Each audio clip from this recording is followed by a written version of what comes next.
반갑습니다. 공정한 사람들 부동산 공사장이에요.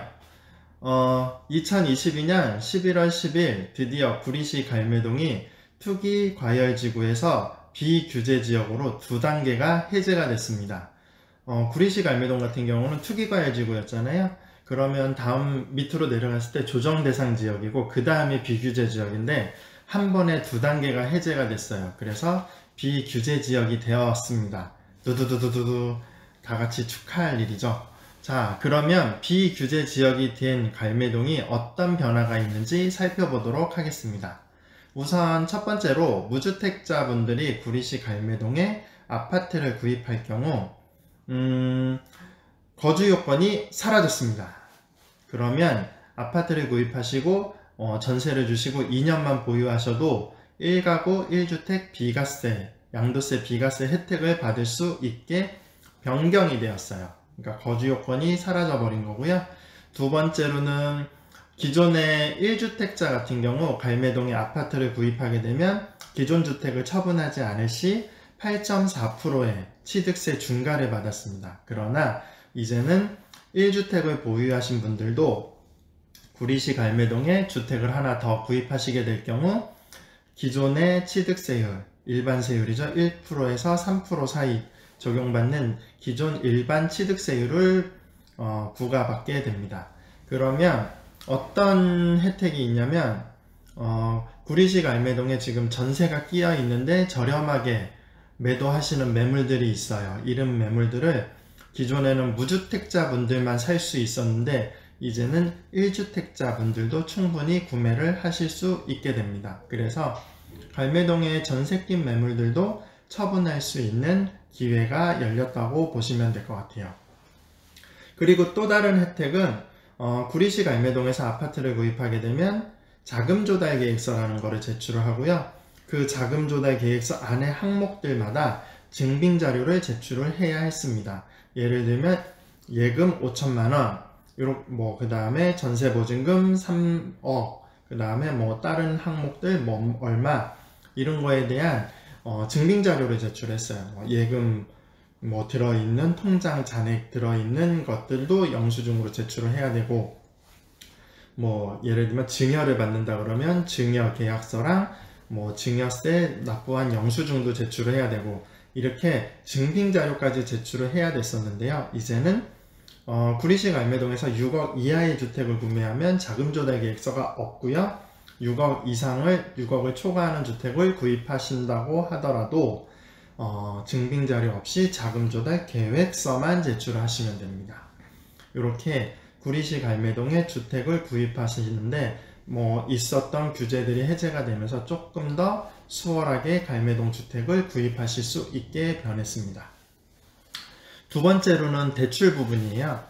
투기과열지구 같은 경우는 대출이 굉장히 제한이 됐습니다. 그래서 집값을 기준으로 LTV 40%까지만 대출이 나왔어요. 그러나 비규제 지역으로 변하면서 구리시 갈매동에 아파트를 구입하실 때 대출의 한도인 LTV는 집값의 70%로 상향이 됐습니다. DTI 같은 경우도 비규제 지역에서는 기존의 투기과열지구 40%였던 게 60%로 상향이 되고요. 그래서 대출 받는데 더 많은 금액을 대출을 받으실 수 있게 변했어요.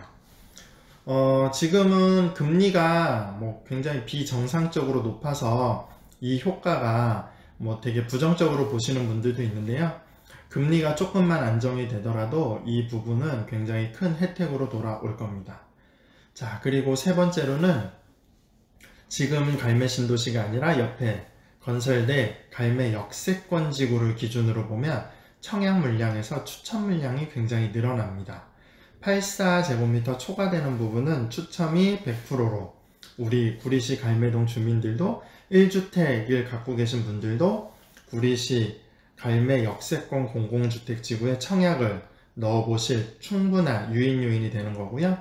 84제곱미터 이하에서도 추첨제 물량이 확보가 됩니다.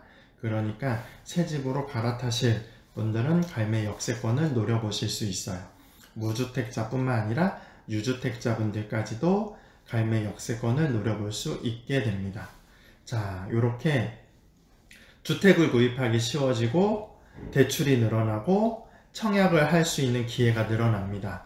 이렇게 구리시 갈매동이 기존의 투기과열지구에서 비규제 지역으로 변하면서 이런 혜택들이 생기는 겁니다. 자, 그러면 이 발표가 있고 나서 구리시 갈매동에는 어떤 일들이 조금 벌어졌냐면요. 아직 며칠 안 됐어요. 한 2, 3일 됐잖아요. 기존에 이제 급매로 처분하시려고 하셨던 이제 분들 중에서 일부는 물건을 보류하시고 조금 상황을 지켜보시겠다고 하시는 분들이 생겨나셨고요. 또 다른 분은 이제 매도를 포기하고 그냥 전세로 놓으려고 전세로 내놨다가 전세를 다시 걷어들이고 매도를 진행해 보겠다라고 하시는 분들도 생겨났습니다. 이렇게 이제 매도 쪽에서는 이런 분위기들이 감지가 되고요. 매수 쪽에서는 아직 뭐 큰 변화가 일어나지는 않고 있어요. 근데 그것도 이제 1주, 2주 정도를 좀 지켜봐야 될 것 같아요. 그래서 매수 문의가 조금 늘어나는지, 전화가 조금 더 많이 오는지, 집을 보러 오시는 분들이 늘어나는지는 조금 1, 2주 정도는 지켜보는 게 좋을 것 같습니다. 아직까지는 높은 금리가 조금 매수하시는 분들의 심리적 압박 요인이 많이 될 겁니다. 그래서 이 부분도 충분히 고려하시고 파시려는 분들은 매수와 매도의 입장을 양쪽 다 생각해 보시면서 고민해 보시면 더 좋을 것 같고요. 앞으로 어떻게 변화될지는 조금 더 공사장이 지켜보고 1, 2주 정도 후에 어떤 변화들이 있었는지 다시 컨텐츠로 만들어서 말씀드리도록 하겠습니다. 컨텐츠가 마음에 들었으면 좋아요와 구독 부탁드리고요. 다시 만나도록 하겠습니다. 감사합니다.